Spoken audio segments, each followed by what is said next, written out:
Yeah, I've been thinking a lot about what to speak of today. I don't want this to be a class. That's not the point. But I do want to share some questions and sort of perspectives that I've been running around chasing answers for, or at least sitting in the exploration of. And so the thing that has energized me the most lately are questions around wealth inequality and the way that our resources are distributed or not, and why, and who makes those decisions, and who writes those checkbooks, and who keeps those accounts, and what is the huge infrastructure of finance and wealth management that exists in place to keep an extractive system going, right? Why are the tax havens in Bermuda and Switzerland and Liechtenstein? Why are there no tax havens in a free trade zone in Costa Rica or countries like ours? So this question of wealth inequality is ever more present. The rich are getting way richer than ever before. The poor are getting poorer. Yes, capitalism has led us to the place where, at least proportionally, the amount of people in poverty is lower than ever before, but the absolute number is higher than ever before. We have so much technology to give us access to the abundance of resources that we have on this planet, and yet it is not distributed correctly. We have, for us, the youth, no chance or dream of pension, potentially no chance or dream of buying a home at an affordable mortgage rate. Um, we have very little savings. I can speak for myself at least. Um, so that means that our ability to accumulate capital, play the capitalist game, is significantly reduced, which means that what we can inherit down to the future generations is also quite impaired. So not only are we getting stolen from during our lifetime, but our entire generational lines are getting robbed. So what do we do about this? So one way that I have found into this question has been through the writings of Manfred Max Neef. He was a Manfred Max Neef. Yeah, I'll share all these names, resources, etc. later. I'll put them in the Telegram. He was a Chilean economist in the 80s, who descended from German parents, and he was an unconventional economist because, unlike other economists, he kind of did it all barefoot. He has a book called Experiences in Barefoot Economics, where in Chile he goes to these marginal communities, not just in Chile, but in Ecuador and so on, as a program director for a South American program of cultivating civic participation and stimulating the economy through that. Because if you can gather people, you can create social capital. That's the only type of capital that you can just create and has value inherently. Money as a function of debt can help us as well, but all of that is kind of inflationary, right? So we're kind of screwed with that, whereas social capital, its value actually grows over time. And so,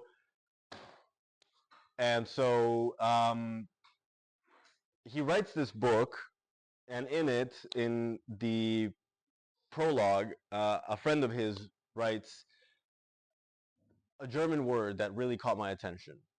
And it said, lebensrichtig, which translated to English simply means live right or live correctly, right? Vivir correcto. Lebens, to live, richtig, right. Now, I think that amongst all the different threads that we're talking about, whether it's economics or society or permaculture or community living or Web3 technologies or the next spiritual revolution or whatever it may be, everything just kind of rotates around life right principles, right? If we are outside of living right with nature, we are probably going to find ourselves in a cannibalistic feedback loop. It's going to end badly. So the task at hand is identify what those principles are, which humanity has done for thousands of years. These are retained in the memory of elders and communities and peoples that are much more in tune with nature. They have been rediscovered in modernity, post-modernity, meta-modernity. We can talk about permaculture being a reinvention of something that's quite old.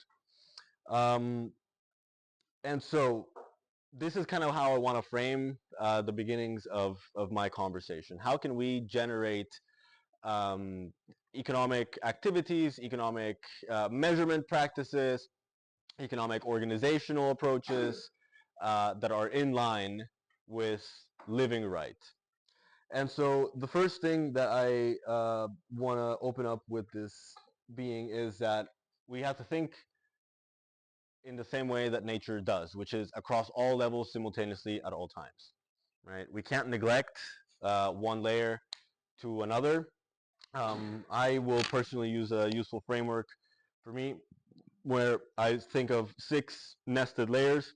Sorry, the first one being the interpersonal, the interdevelopmental. It all starts inside. The interpersonal, how do we take what happens inside to this one-to-one with other people or other non-human beings? How do we, well, and yeah, and how do we then move around within organizations? How do departments talk to each other? How do teams talk to each other? How do we do this economically? How do we organize teams better to play to their strengths and be able to cover their backs? How do we do this in the totality of the business as a unit, right?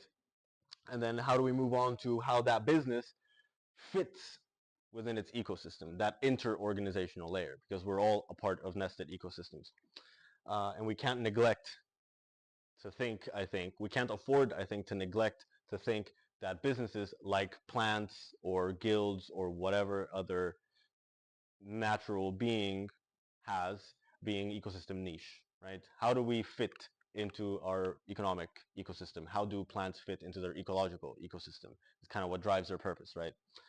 Um, and then finally, the global planetary layer. So some things to keep in mind that I have found helpful is that for interpersonal um, observation, how does my energy flow within things? Coming from the perspective of economics, oikos nomos, household management, right? Economy, household management. It's the same thing. We've just kind of strayed quite far. Um, how do we keep tabs on our personal energy economy, right? What yields me energy as opposed to needing me to pump energy into it? What kind of activities? And as a spoiler alert, that's actually what we will end this talk on. I have a little exercise that you can take and do, hopefully, after the talk or so on, that can help you understand that a little bit better. But that comes later. At the interpersonal level, how do we process these tensions, being aware of our personal energy economics more effectively? At the intra-organizational level, given that we have these basic building economic blocks of how we distribute work, how do we hold each other accountable to following through with that work? At the organizational level, how do we take all those different building blocks and coalesce it into an effective business model, right? Like we don't want to be depending from investors or grants all the time. This is a codependent mechanism of doing business. It's very difficult. Getting a good business model is not easy, of course, but try as we might, we should. Um, and then that inter-organizational or ecosystem layer. How does my business actually fit given its business model into the ecosystem? What value am I generating? How am I a part in the, how am I a link in the value chain, right? Material flows as well as service flows. The trash of one is the treasure of the other. And then finally, how can all of these layers, if aligned, get us to a planetary coherent economic system? So one question that I've been really struggling with, or grappling with, let's say, is how can we know if growth and development actually is regenerative, right? How can we put our finger and say that's the way that it should be going? Well, I have come across a couple of concepts that help me orient myself around that. So the first one that I'll speak about is this concept called ergodicity. This Emmanuel spoke about last year. It's a burgeoning topic. Evolutesix works quite closely with developing ergodic investment strategies, ergodic ecosystem modeling strategies. And it's a concept that, it's a mathematical concept, Okay, so it's technical and it's quite theoretical, but it has very important implications. Um, that is born out of statistics when physicists and mathematicians were looking at statistical change and growth processes. And so ergodicity is born out of the branch where chaos theory and fractal theory split. Ergodicity. Yeah, ergodicity. Because fractal theory happens to not consider time in mathematical terms, in physics. It doesn't do that. When we see a fractal flower unfold in a screen, we are perceiving time, but the mathematical equations that actually describe that don't include time. And that's an important factor because ergodicity includes time and history. In a nutshell, what ergodicity means is that when you have a system and the way that one little particle in that system unfolds is the same as the way that the entire system unfolds. Basically, very basically, that's what it means. If you want to visualize it, I have found it helpful that a murmuration of birds is a good way to think about this. Do we know all what a murmuration of birds is? Is when you have like a big, right, bunch of birds, they decide to one shift to the right, everybody moves to the right. So the system kind of moves in ergodicity. So ergodicity tells us that we have murmuration. Yes, it's measurable. You have several different factors that give you can do an equation exactly. Yeah. And you can like mathematically speaking, the terminology is when time average equals the ensemble average, you have an ergodic system. Yeah. So all this relates has us thinking that the unfolding of things is path sensitive, history matters. There's a whole field dedicated to ergodicity in economics, ergodicity economics, where, for example, some things that I'll read out of here is the ergodicity economics theory says that when people act under conditions of uncertainty, like a coin toss, they will try. So I'm sorry, ergodicity doesn't say this. Normal economics says this. When people act under conditions of uncertainty, like a coin toss, they will try to maximize their expected wealth. When people act in conditions of uncertainty, they will try to maximize their expected wealth. That sounds a lot like the tragedy of the commons, right? This is the presumption from which the tragedy of the commons is born. If you read the paper, it doesn't say that at all. It says you need good governance to avoid that kind of problem.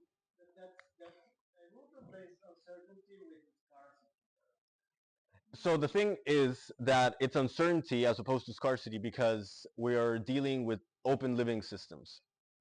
And chance and luck are far more important than we actually give them credit to in the way that we model the developing of things, the unfolding of things. So scarcity is a function of the way that you either distribute or have access to resources. Luck is just sheer chance. Things can happen like a pandemic while you're starting your business that if you are Zoom will make you very rich. But if you are Airbnb or an airline, it'll make you very poor. Same thing, right? In ergodicity economics, when we look at the performance over time of entities, very simply, we find that cooperation is beneficial. It's better for performance, right? This has to do with the way that ergodicity brings attention to the interconnectedness of statistically unfolding processes, growth processes. Uh, and finally, and perhaps the bigger claim against neoliberal economics that ergodicity economics makes, is that people are not as irrational as we may have been suggested to believe. Right? We don't buy things out of sheer impulse. There is a much more nuanced process that interplays irrationality with rationality when we make decisions. And so, as I was saying, ergodicity does matter when we model processes of growth, and this is particularly important for living systems growth, because living systems are open, complex, dynamic. They're subject to luck and unpredictability. And for all of those who were in the starting up circle, we know that the starting things are delicate times, right? The beginnings of things are delicate times. So this is, but yes, exactly. But I will bring attention to the beginning of things, right? When you start something, the first initial steps you give to it are the most important, right? Um, this is chaos theory and butterfly theory. I kill that cockroach today, is in 100 million years there will not be a moon, kind of thing.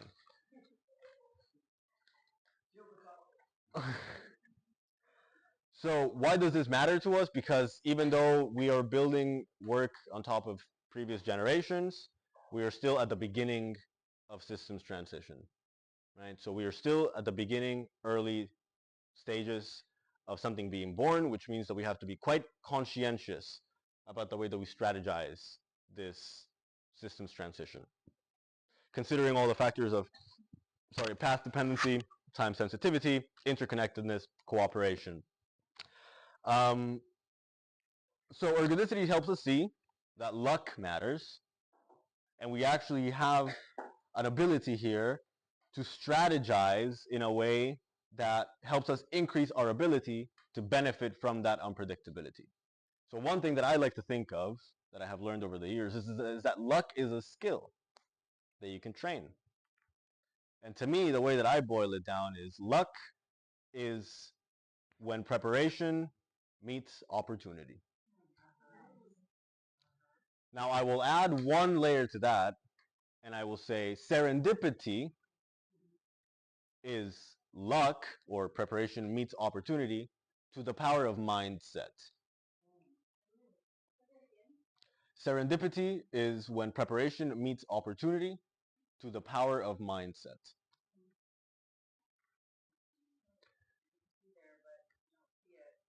Shit out of luck, right? So ergodicity helps us see that and understand that we can do something about it, and that it doesn't have to rely exclusively on us, right? This is why we band together, right? If we're in a tribe and you're two good hunters and you get lucky today, we all eat. But if I'm a good hunter and I didn't get lucky, I didn't eat. I would rather be in a society with two good hunters who got lucky, that are going to bring some venison back, than be alone and be unlucky and be shit out of luck, right? The same thing applies for businesses, right? Especially when they are part of the same value chain and you're exposed to systemic shocks that impact your entire value chain. And of course, this is particularly important for incubating those ecosystems and value chains. The mechanical function of how we can harvest luck more effectively is by pooling resources, whether that is financial resources, costs, revenues, profits, have deeper reserves, pools of money, pools of other capitals, share talent, share space, right? Share ideas, transparency. All this shit about like sign my NDA and whatever is kind of counterproductive to the way that we ought to be sharing information, especially when ideas, as good as they might be, are not worth much. They're just ideas. Everybody here has ideas, and they're all probably worth $1 million, but nobody is worth $1 million, right? So, uh, unless you are, in which case, hell yeah. Right. So, how does ergodicity relate to a regenerative economy? So, the way that I think about it is this. Um, a regenerative economy is one in which its processes grow its carrying capacity, right? Carrying capacity being the planet's ability to hold life. Any system's carrying capacity is its ability to hold some level of activity. When the unfolding of parts is similar to the unfolding of the whole, you can call that alignment, and you can determine that when that is the case, you can have like negative feedback ergodicity when misery of one is reflective of misery of the whole system. But the way that I interpret it is when you are living a good life in an economy, then this economy is making other people live in a good life, right? Ideally, this is what we build just economies for. And that would be an ergodic economy, where the little one and the larger whole have the same pattern of unfolding. Um, and so for regenerative economics, we have a couple of principles. Are we familiar with the work of the Capital Institute? Cap. No, the 8 principles of a regenerative economy. No. Okay. John Fullerton rings a bell? No. Okay. So I'll just read them very quickly. 8 principles of a regenerative economy. In right relationship, views wealth holistically, innovative, adaptive, responsive, empowered participation, honors community and place, edge effect abundance, robust circulatory flow, and dynamic balance. Um, Part of what I've been obsessing about is how do we move away, how do we step into more effectively like identifying patterns of development? And what do these patterns of development for a regenerative economy look like? What are some things that we have to be paying attention to? So one thing is the scalability problem, let's say, or the scalability question. And I will frame it more as in like an exploration of the geometry of scalability, right? Because some things are about scaling up. How can we get bigger, bigger, bigger? Some things are about getting distributed. How can we get broader, broader, broader? Um, of course, fractal structures in this, that they are self-repeating. This is what sociocracy and holacracy brings to the table. And what are some initiatives that are doing this effectively? I'm a big fan, for example, of the Fab Labs. Has anybody heard about Fab Labs? Fabrication Labs. We got 1, okay, 2, right, 3. So Fabrication Labs, international organization, they help educate people around material science and like home built products using like 3D printing and education and this kind of stuff. Makerspace. So usually they partner up with organizations like, there's a couple here in Costa Rica. One of them is in the Tecnológico. So with universities and perhaps like some other smaller collectives. Now what we see here, for example, is that part of their pattern of scalability and replicability is the fact that they depend on multiple institutions, right, to kind of kickstart something. Of course, you can apply and be a Fab Lab on your own and be a hub, but if you want to buy the machinery and like actually get the thing working, you need a little bit more beef behind it. And kind of what we were chatting about, and I'll leave this as an open question with Colaberry as well as Wainwright, like what is the scale of operation, right, that this is like most fit for? Because there are some things, some systems, particularly technological systems, that don't really work until there's a minimum level of adoption, right? So there's no tech fix unless you have demand from 100,000 people. Otherwise, technology is a burden, right? It becomes bureaucracy and so on. Yeah, so what scale for what level of service?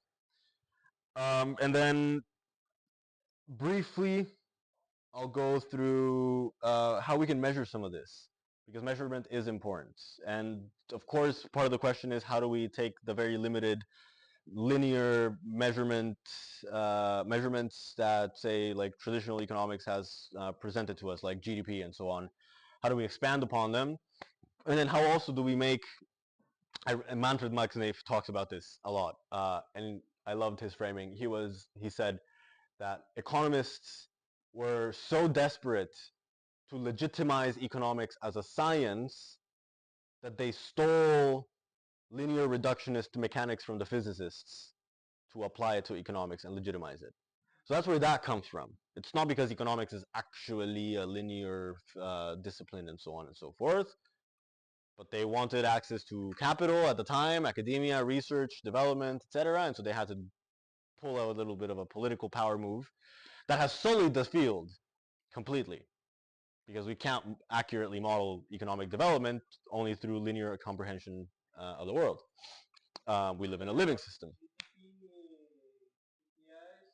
I mean, GDP is completely insufficient. I think that's right. So there's no distribution metrics in it, no quality of life, no like social development.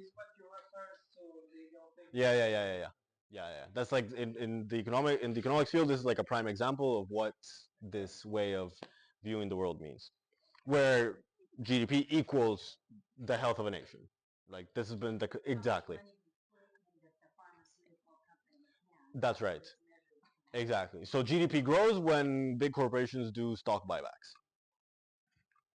Not very helpful. Um, so in terms of economics, donut economics, we're familiar with this. Donut economics, donut economics. So right, like a social foundation, a social floor to development. We can't compromise quality of life beyond this point, and an ecological ceiling. We can't destroy nature more than this because otherwise, the original capital, being nature, will destabilize and have a destabilizing effect unfold in the rest of the economy, right? When you have a agricultural crisis, drought, or whatever, people don't eat, and that's that.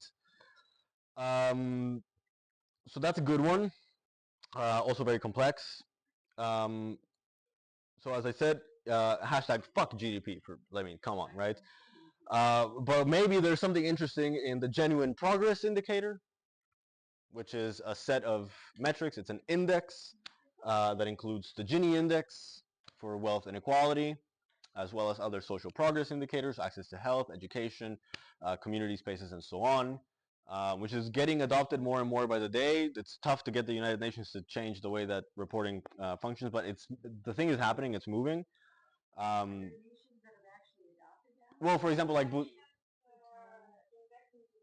yeah, so this is part of it. So the gross national happiness metric is a part of the GPI.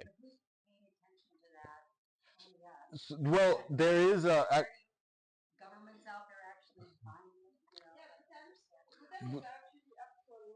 yeah, yeah. So I mean, it's slow, but it's tough work. The mathematics for it is there, and like economists do what they can, and as in like they write letters to like their governments and their representatives to say, yeah.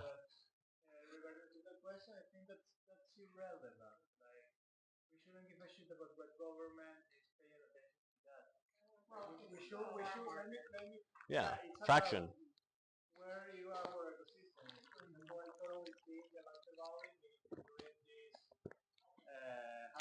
Hmm.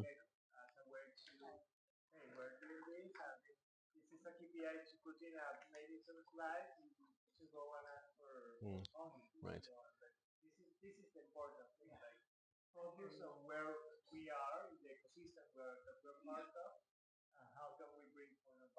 Right. I will also say that is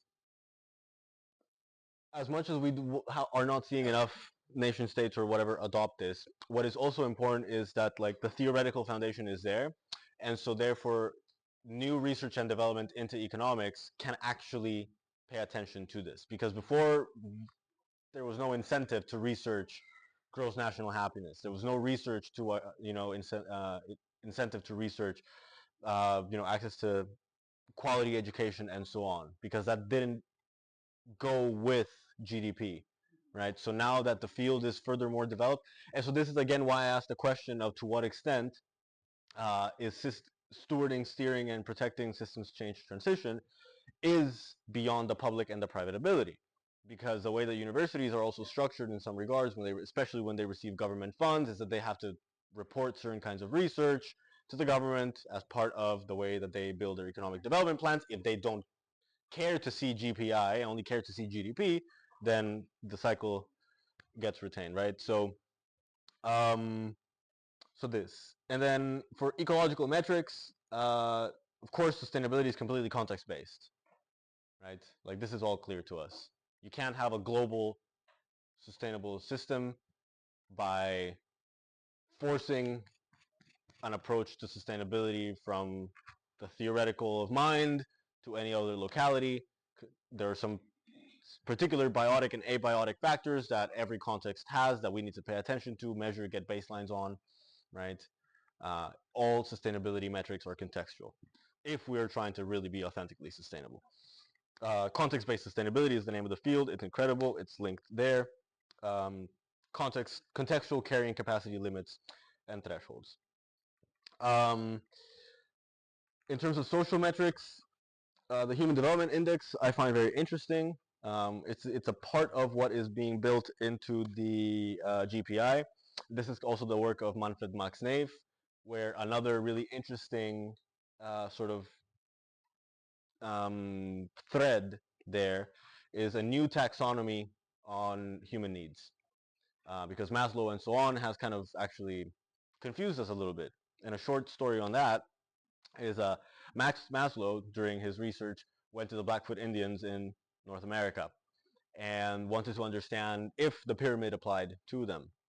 And the pyramid being, you know, you have your shelter, your basic needs, blah, blah, blah, and at the very top you have your fulfillment, your self-actualization. Maslow found that this didn't apply at all to them. They didn't even think of it this way. Their presumption was, when you are born into the world, you come self-actualized. That is the baseline. Because we live in community, you don't have to worry about housing or food. That's taken care of. And so we can focus on curating your expression as a human being according to who you are. And so for them, the first layer was self-actualization. The second layer was community actualization. How you fit, how you are, and how is important. How that fits into your society is even more important because you're a part of the society. And your uniqueness, when you are fully in it, accentuates everybody else's uniqueness, right? So we live a better life this way. And then finally, what was at the top of their pyramid scheme was cultural perpetuity. Once we find a good story about how things should run, and there's actually no reason to change it, let's not. Right? So let's steward multi-generationally this way of living. Maslow documented all this. He wanted to publish it. Academia in the UK or whatever it may have been declined to publish this, of course, because this was not white man science. This was indigenous wisdom. Also had to do very much with a completely different approach at child rearing, right? And that way of viewing the world is not conducive to subjugating women to the household.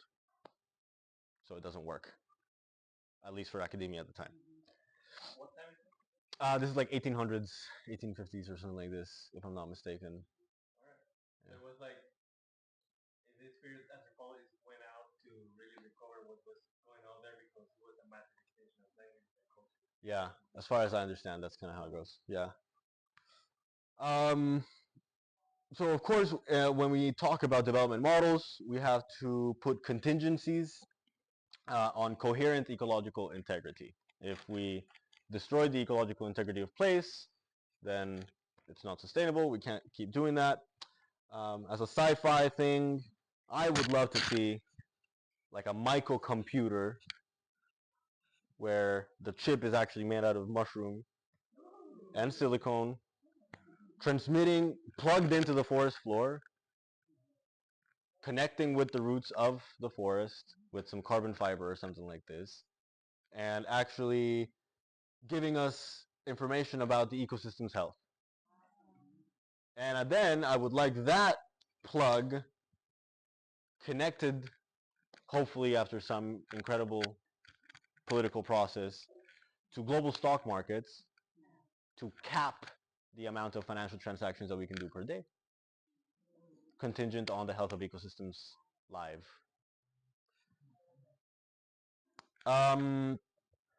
So moving on to a little bit of like broadening our views on value. So one of the problems with capitalism is the fundamental premise, accumulate, accumulate, accumulate. In capitalism's terms, the purpose of growth is to generate capital so that you can reinvest. Like that's what growth is all about in capitalism. Another problem with capitalism, of course, is that it's not just capitalism, it's that it's mono-capitalism. right? So we, in capitalism, only value one form of currency or money or value, money. Um, so not to say that there is a bit more of a nuanced answer as to how we could be doing things in an idea of like polycapitalism, diverse forms of capital, natural capital, cultural capital, social capital, manufactured capital. There's many initiatives around the world trying to find ways of quantifying this, valuing this, and putting it into a blockchain or whatever it may be, or just an Excel sheet also works. I love the work of Mark McElroy from the Center of Sustainable Organizations, if you're familiar with this, the multi-capital scorecard, where organizations can actually take that multi-capital data, record it, and have a balance sheet, multi-capital balance sheet. There's the Gaia principles, generally accepted integrated accounting principles. Um, Now, I know that accounting is boring, but my fair opinion on the issue is that whoever gets to decide what things are worth is really who owns the world. And accountants do that. Our friends at R3.0 have something called the scales of significance, which is a way of measuring love in an organization, the way that we treat each other, the way that we are organized, the way that it is conducive to live right, lebensrichtig. They have a very nice complex matrix. And then on the note of scales of development, I think bioregionalism is where it's at. 10,000 people, give it, 5 zeros, sorry, 4 zeros, or 5. Nation states are failing. We need ways to activate people's participation. Proximity helps. And of course, the best way to organize ourselves with integral or with ecological concerns or integrity integrated is when we organize ourselves around water and the watersheds, because water is life, and bioregionalism just integrates that, so it makes sense. There's some resources here about that. And then finally, we can have all these metrics, we can have all these pathways, we can have all these ways of doing things, dreams, technologies, collaborative networks, investors, what have you. But in my honest opinion, none of that is worth anything unless we actually develop a culture and a behavior fit for the regenerative economy or a regenerative way of living, right? So we can chat about,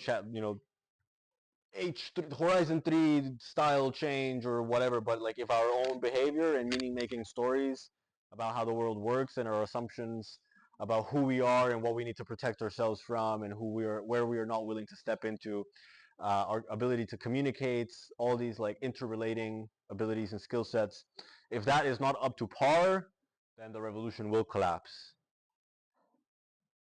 And reactionary, huh? That was what happened in the 60s. I think partially. Exactly. That's why. Because so that's another way of externalizing, our development, right? Yeah. Yeah. Yeah. So we have to like psyop ourselves to bring us to where we want to be, but not let them. I like that part of the monoculture. Monoculture being actual like capitalism is a monoculture.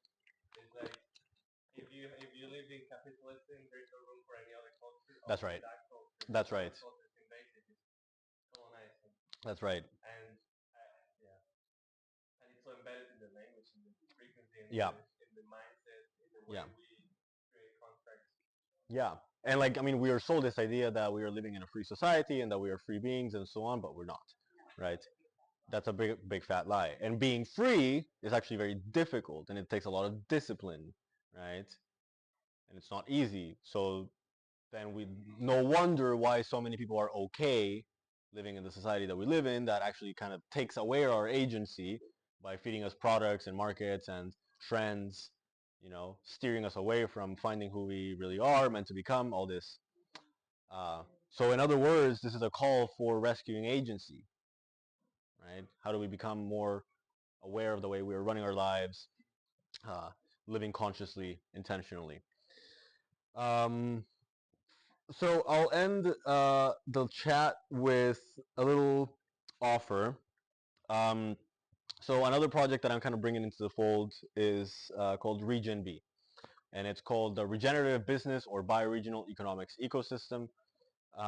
We are trying to mount up a bit of a complex beast. On the one hand, it's a tech platform for bioregional project and data management, as well as matchmaking with local proximate stakeholders that can support collaboration at the bioregional scale. Uh, and that we're building, but that's not the point of today. The point of today is this is meant to be an incubating ecosystem as a bioregional economics ecosystem. And we're all always due for incubation and a little bit of support. It's always helpful, um, especially when it's a type of support that helps us understand ourselves a little bit more. So what we've decided to build is to take something that we call the personal energy economics exercise, which is actually Evolutesix intellectual property, put into Seeds of DAO, our partners who do regenerative marketing and branding. They have a type form. And so together we've come across, or we've been building this RegenB joint venture. And so if you want, although I will be very grateful if you do for feedback purposes, um, take like some time, it doesn't have to be now, but if you want to do it now, some time to check out our type form and give yourself the opportunity to learn a little bit more about your personal energy economics. That will help you perhaps identify how to better invest your time into things. If you, I'm sending it to the Telegram chat right now.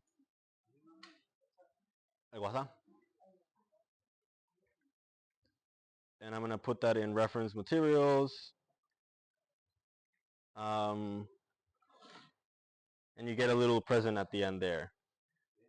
And so this is a form, but really I want you guys to see this as a virtuous feedback loop, where you give us or you share some of your information, and in return you get a little bit of more information about yourself. So the idea is to sort of like exchange information in a way that is constructive for your own development, but also helps us understand who is in the ecosystem and what do they need, and where could they fit based on their natural energy profiles. Um, and with that, I will ask you guys if you have any comments or any questions or any premises.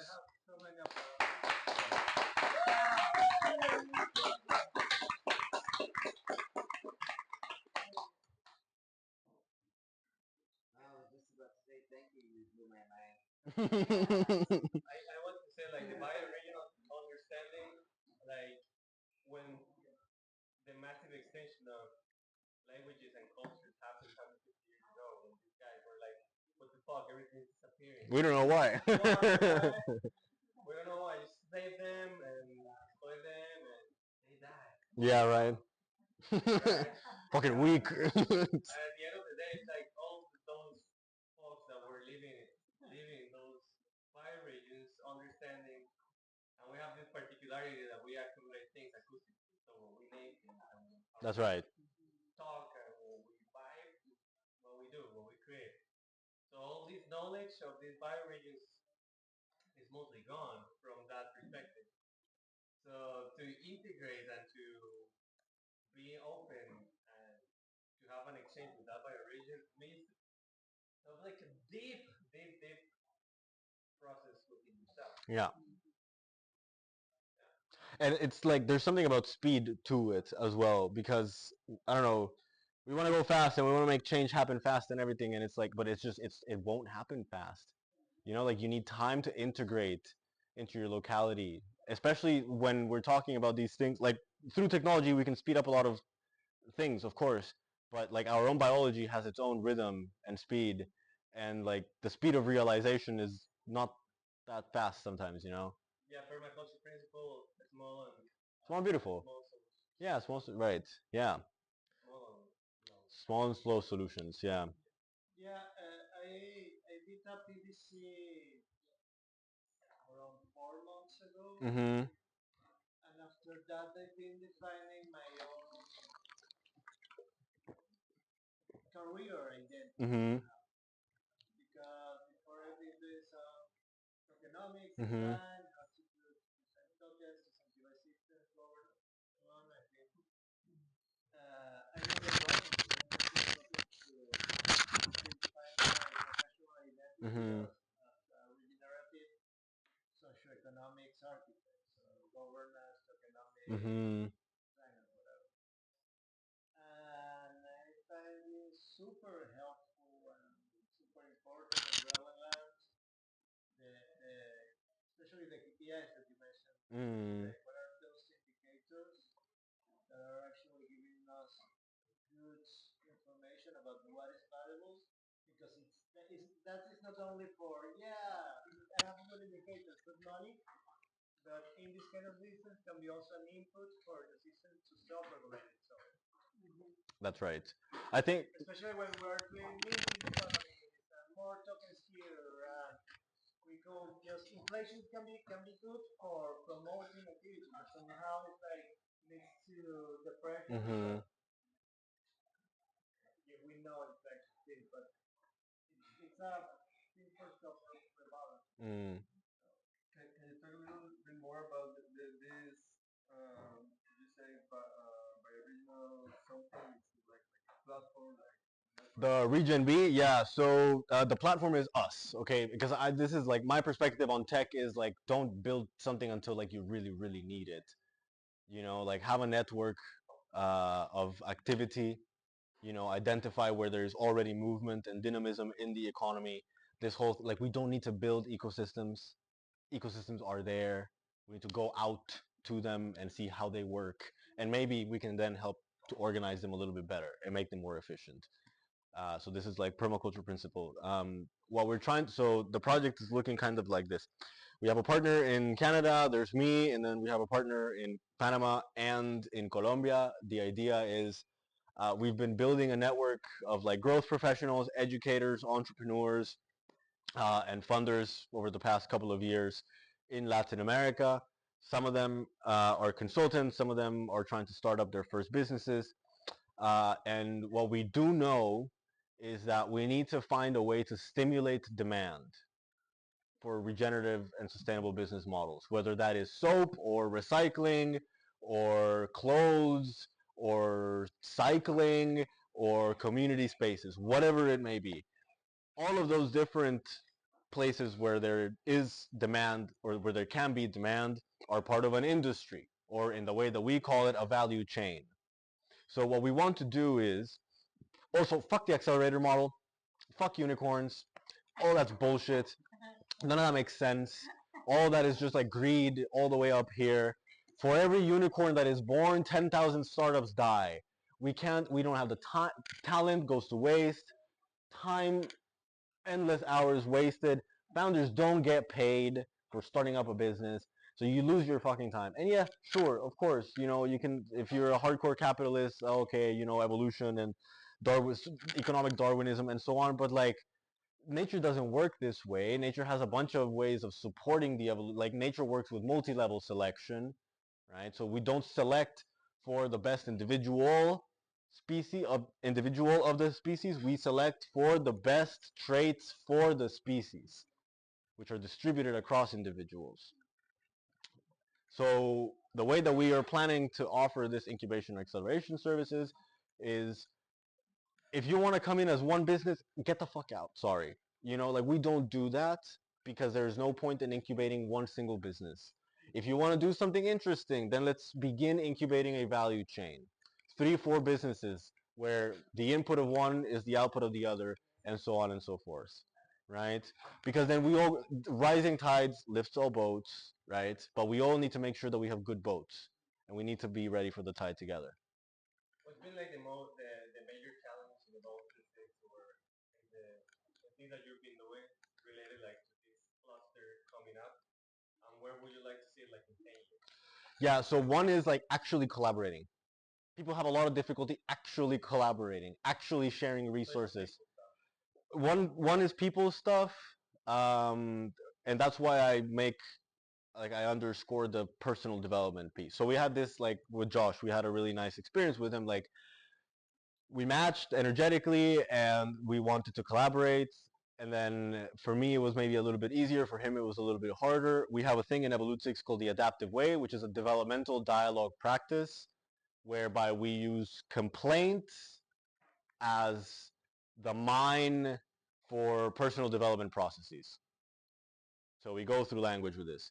And so we brought Joshua into this, and we identified that he had some meaning-making stories inside of him that weren't allowing him to fully open himself up, to collaborate, to do the thing that was needed, which meant providing documentation, sharing ideas that might feel private, talking about his roadmap with honesty, right?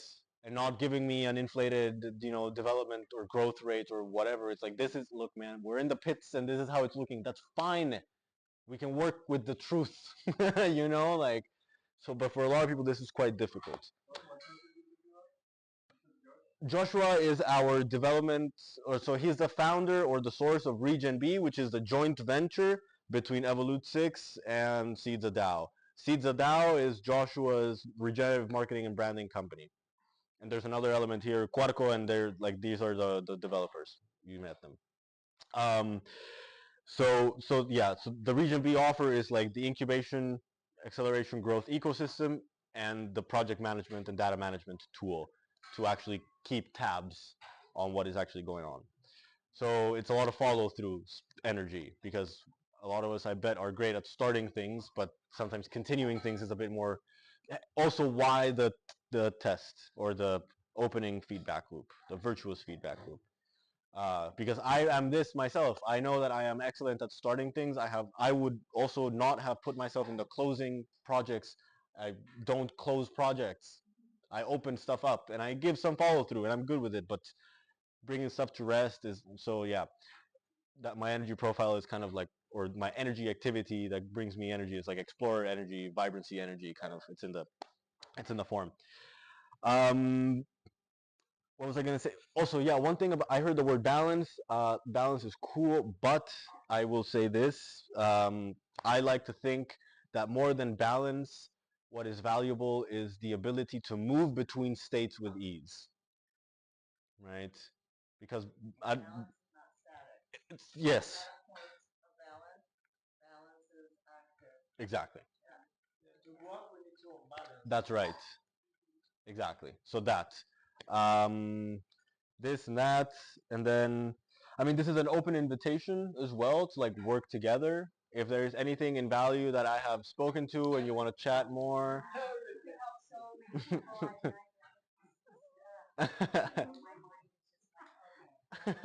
I'm very glad. Yeah, I'm a program director now, so in a university. So if you guys want to come and educate yourselves with us, we got courses. We have an opening in English for the certificate of regenerative entrepreneurship in August. So we have time. So you can think about it. I'll share materials with this about this. And for the ticos, there's a special message to like get involved with this university. We really want Costa Ricans to, because it's quite international. Um, a problem has been the pricing, but now that Daddy's home, we're going to chat about that at the university. And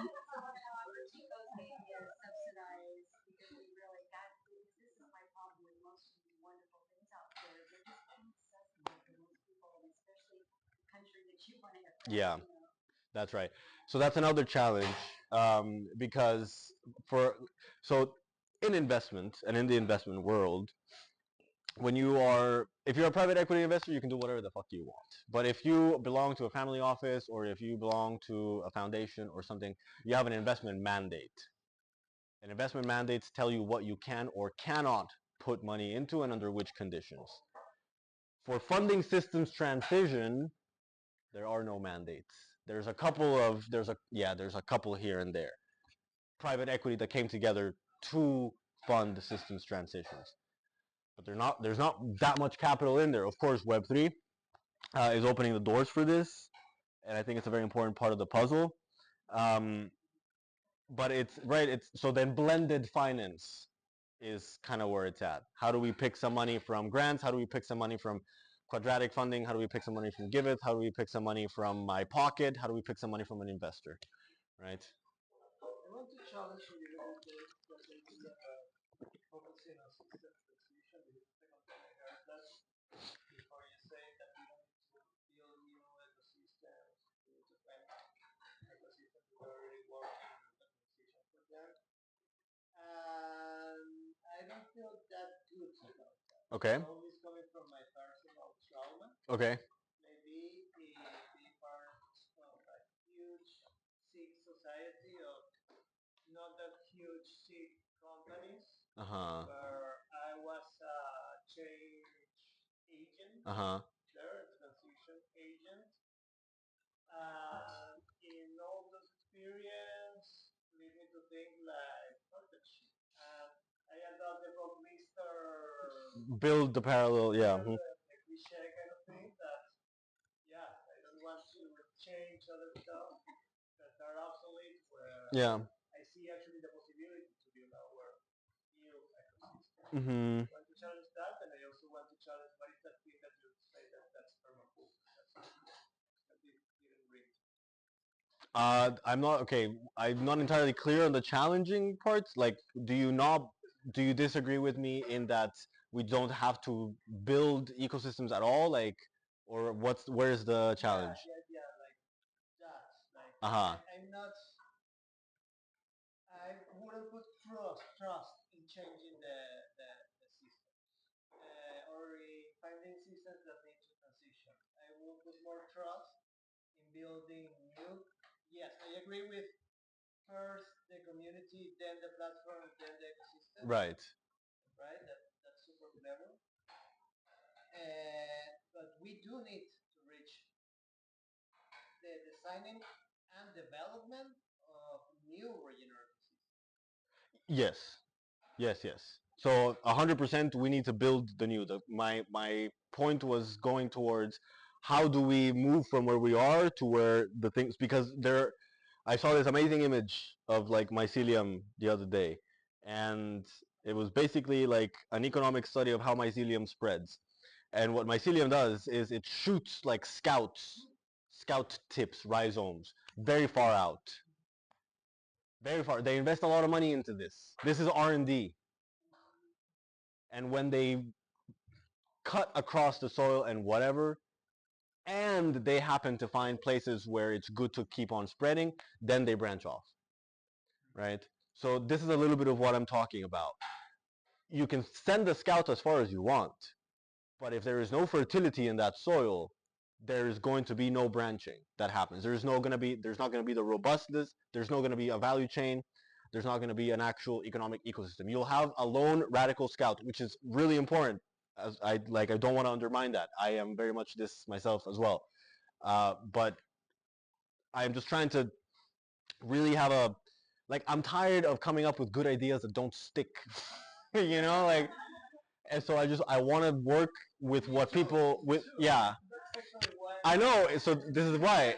And so I'm just really trying to find ways that where we don't have to go blue ocean or whatever, where there's already a need, where people are already wanting something, and then just taking that one step forward with the very clear vision that we are moving, and that's the values alignment piece. When you get buy-in from your community, like you have to trace or you have to offer a vision at least, or at the very least you have to have a common driver, a common context that you're all responding to, that you can agree that if we don't know exactly where we are going, but at least we know exactly that we don't want to be here. Exactly. So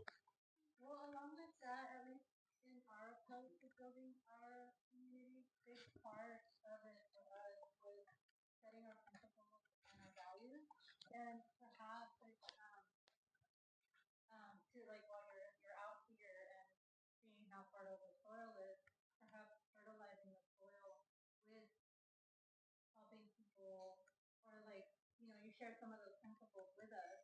So even more so going deeper into those principles with people who already have this, who already have positive. Yeah. Yes, exactly. And so as you were talking about change management, like, I mean, entrepreneurs are one thing, but like intrapreneurs are another thing, right? Like these people that are trying to put work into changing organizations from within, they're allies.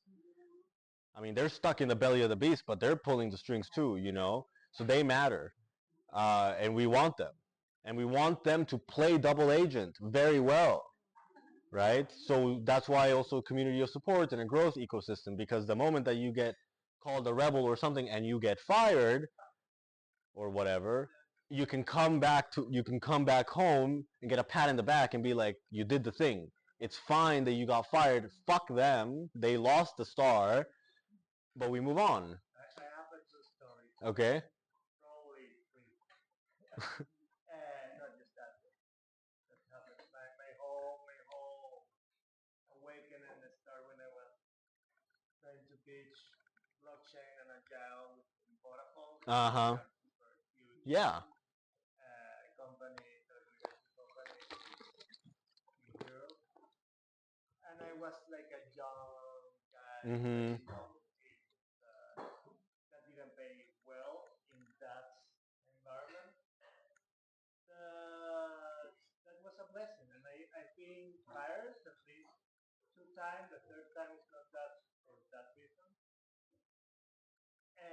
But in both cases, have been really rewarding. Mm. Very same action of getting fired from just being loyal to my own Yes. self, my own passions, That's right. my own vision. It's crazy. It can be very scary because they are playing with you under the capitalist rules, and you need us, and we are going to fuck you, and you're not going to work in any other telco Yep. operators in this country. They literally say that shit to Yep. me. Yeah. Yeah, they're threatening you. But yeah, Yeah, dude. I mean, Fuck it's 'em. part of the strategy. Yeah. There's something that just I keep coming back to a little bit. I'm looking around the room here, and I'm noticing that the women that are in this room are all here coming and speaking and are not Tico. Mm. And we have huge representation of Costa Rica men Mm-hmm. here. And I was hearing you speak about encouraging Ticos to Yes. participate in the school, and I just wanted to be like, Chica! Yes. 100%. 100%. Yeah. Yeah. From a systemic approach, It's very what are the challenging. things we can do to empower local women to be able to be participating in these conversations? This was kind of been flowing through. Thank you. So I'm writing an article on like how bioregionalism can help wealth inequality or treat wealth inequality. And treatment is the operative word here because it's a disease. It has a root cause to it, multiple, but it's a symptom. And I think exactly this, you know, like I think bioregionalism is a very strong economic development proposal for, and it's typical in Costa Rica because we have quite a conservative mindset and also like Jesus Christ, like the violence against women issue in this country is really fucked up. It's really fucked up. Every day, a woman gets. We don't even hear about. And it's so brutal. Like if it were just like a summary execution, like okay, I mean, fuck, still, but like these girls are getting cut up into pieces and thrown into fucking sugarcane plantations. What the fuck? And then you look at what's happening in the United States right now. Like after all the advancements of equity, inclusion, now we have a government Right. that's trying to roll that back. Is rolling it. It's just a systemic thing. It's not only Costa Rica. It's over. Yeah. I mean,